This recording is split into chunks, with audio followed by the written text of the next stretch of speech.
Devil rebirth cute wife chapter 6 devil hubby I miss you lots. अब तक जो आपने पढ़ा, अर्जुन कियारा को लेकर हॉस्पिटल से निकल गया। पीछे निहारिका शोक और जलन से उन दोनों के जाते हुए देख रही थी। बाहर उस अर्जुन कियारा को अपनी कार की ओर ले जा रहा था। तभी कियारा की नज़र अपने बगल से निकलती लड़की पर गई, जिसे देखकर कियारा को अपना अब तक दुखता बम याद आ गया। उसने अपने हाथों में पकड़ा कुछ सामान नीचे ज़मीन पर गिरा दिया और वो जल्दी से चिल्लाई, हबी। अर्जुन ने उसे देखा, वो थोड़ा नीचे झुका। कियारा ने अपना सामान उठा लिया, साथ में कुछ और भी। कियारा ने दोबारा अर्जुन के गले में अपनी बाहें डाल दी। नर्स बड़े आराम से हॉस्पिटल के अंदर जा रही थी। तभी उसके सर पर किसी जोरदार पत्थर से मारा। नर्स बेचारी दर्द से इधर उधर देखने लगी। आह! कियारा ने अर्जुन की गर्दन में अपना सर घुसा लिया और अपनी की गई बचकानी हरकत पर हंसने लगी। वही अर्जुन के भी चेहरे पर एक छुपी हुई मुस्कान थी। अब आगे 10 दिन बाद अंधेरे जंगल में गोलियों की आवाज़ गूंज रही थी। हर जगह लाशें और खून पड़ा हुआ था। 2 ग्रुप एक दूसरे के ऊपर गोला और बारूद से हमला कर रहे थे। कमांडर अर्जुन बख्शी अपने साथी कमांडरों को लीड कर रहा था। 13 घंटे की कड़ी मशक्कत के बाद उन आतंकवादियों को पकड़ लिया गया। कमांडर अर्जुन बख्शी अपने 6 साथी कमांडरों के साथ उन सभी आतंकवादियों से इंफॉर्मेशन निकलवा रहे थे। इस वक्त अर्जुन किसी नर्क के देवता से कम नहीं लग रहा था। साथ ही कमांडर उन सभी आतंकवादियों पर 3rd डिग्री टॉर्चर कर रहे थे। अर्जुन को जो चाहिए था उसे वो मिल चुका था।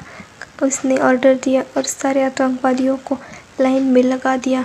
अर्जुन उठा और सबने बिना किसी रहम के उन सभी आतंकवादियों के सर में गोली मार दी। ये नज़ारा दिल दहलाने वाला था, लेकिन उन सभी का दिल पहाड़ से भी ज़्यादा मजबूत था। उन आतंकवादियों की लाशें ज़मीन पर पड़ी थी। अर्जुन मुड़ा और अपनी आर्मी चॉपर की ओर जाने लगा। हमारी सेना महान। सभी साथी अर्जुन बख्शी के पीछे पीछे चलने लगे। अर्जुन बख्शी ने अपने जेब में पड़ा अपना हैंकी निकाला और अपने खून से सने हाथों को और मुंह को साफ करने लगा। जब उसने अपना चेहरा साफ करके अपना हैंकी अपने जेब में रखने को हुआ तभी उसके हाथ से उसका रुमाल छूट गया। वाइस कैप्टन रेहान जिंदल नीचे झुका और उसने वो रुमाल जल्दी से कैच कर लिया। अर्जुन पीछे मुड़ा और उसने हाथ आगे बढ़ाया कि तभी रेहान जिंदल के हाथ में पकड़ा रुमाल खुल गया। अर्जुन के चेहरे की हवाइयाँ उड़ गई और रेहान जिंदल दंग रह गया, क्योंकि वो रुमाल अचानक एक छोटा पांडा वाली अंडरवियर में जो बदल गया। रेहान जिंदल ने तुरंत वो अंडरवियर अर्जुन को थमा दिया। जो माहौल अब तक घुटन से भरा हुआ था, अचानक हंसी की टिटोली में बदल गया। रेहान जिंदल के चेहरे पर टेढ़ी मुस्कान आ गई। उसने धीरे से अर्जुन के कान में कहा, भाई, इतनी बेकरारी जो भाभी की। रेहान इतना ही बोला था कि तभी अर्जुन ने उसे अपनी जानलेवा आंखों से देखा। वो इस मास्टर को गुस्सा कैसे दिला सकता था। अर्जुन ने अपनी प्यारी वाइफ की पांडा अंडरवियर को अपनी जेब के अंदर रख लिया। अर्जुन जाकर चॉपर में बैठा, पर जैसे ही बाकी के कमांडर अंदर आ रहे थे तभी अर्जुन ने ऑर्डर दिया, अपने पैरों से जाओ। सभी दंग रह गए। सबको अब उस मॉन्स्टर पर हंसने का पछतावा हो रहा था। चॉपर आसमान की बुलंदियों में कहीं खो सा गया। वही दूसरी तरफ हमारी प्यारी कियारा अब पूरी तरह से ठीक हो चुकी थी। वो किचन में थी और अपने प्यारे पतिदेव के लिए टेस्टी डिशेस बना रही थी, क्योंकि आज उसके प्यारे हस्बैंड का बर्थडे जो था। लेकिन उसकी इतनी कोशिशों और मकसदों के बाद भी उससे कुछ भी नहीं बन पा रहा था। अर्जुन उसके हॉस्पिटल से डिस्चार्ज होने के बाद उसे घर लेकर नहीं गया था। वो उसे पहाड़ों के बीच बने छोटे से कॉटेज में लेकर आया था। यह जगह बेहद खूबसूरत थी। कियारा अब फ्रस्ट्रेट हो चुकी थी। उसने फ्लेम ऑफ की और स्पैटुला को ज़मीन पर दे मारा। वो किचन से निकल गई। उसने मेड्स को कुछ ऑर्डर दिए। उसकी नज़र रह रहकर वॉल पर लगी घड़ी पर जा रही थी। वो बेकरारी से अर्जुन का आने का वेट कर रही थी। सारी तैयारियां लगभग हो चुकी थी। बाहर बर्फ़ पड़ रही थी।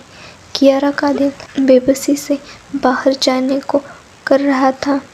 वो बर्फ़ में खेलना चाहती थी, लेकिन उसके पति कमांडर अर्जुन बख्शी ने उसे सख्त हिदायत दी थी। अगर उसने घर से एक कदम भी बाहर निकाला तो वो उसकी टांगें तोड़ देगा। कियारा उसकी धमकी से इस कदर डर गई थी कि उसने कुछ नहीं कहा। वो जाकर सीधे बेड पर बैठ गई और ज़ोर-ज़ोर से रोने लगी, लेकिन अर्जुन को इससे कोई फ़र्क नहीं पड़ा। उसका यह कहा गया हर एक शब्द बिल्कुल सच था। कियारा ने पाउट करते हुए कहा, डियर हस्बैंड, तुम मुझे कभी कैद नहीं कर सकते। कियारा ने अर्जुन को 2 दिनों से नहीं देखा था। वो दौड़ते हुए अपने और अर्जुन के बेडरूम में गई। उसने अपने लिए एक वाइन कलर की ड्रेस निकाली। उसने संवार लिया और वो खुद को सुंदर बनने में लग गई। रेडी होने के बाद कियारा किसी डिज्नी प्रिंसेस की तरह लग रही थी। वो भागते हुए गार्डन में बने कांच के रूम में गई। वह रूम फूलों और पेड़ों से लिपटा हुआ था, जो देखने में बहुत खूबसूरत लगता। ऊपर से आसमान से पड़ती बर्फ उसकी खूबसूरती में 4 चांद लगा रही थी। कियारा अंदर आई। उसने देखा टेबल पर खाने की सारी डिशेस सजा दी गई थी। डेकोरेशन भी पूरी तरह से कंप्लीट हो चुकी थी और केक भी टेबल के बीच में लगाया गया था। वो एक गोल टेबल था जो कांच का ही था और 2 ट्रांसपेरेंट चेयर थी, एक अर्जुन की और एक कियारा की। कियारा बड़ी बेसब्री से अर्जुन के आने का इंतज़ार कर रही थी। वो मुस्कुराई। उसने अपना फ़ोन निकाला और अर्जुन को फ़ोन लगा दिया, लेकिन अर्जुन ने कियारा का कॉल रिसीव नहीं किया।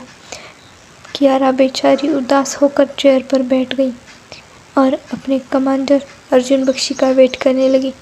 लेकिन बेचारी कियारा को क्या पता था, जिसके लिए वो पल के बिछाए वेट कर रही थी, उसे तो अपना बर्थडे याद ही नहीं था।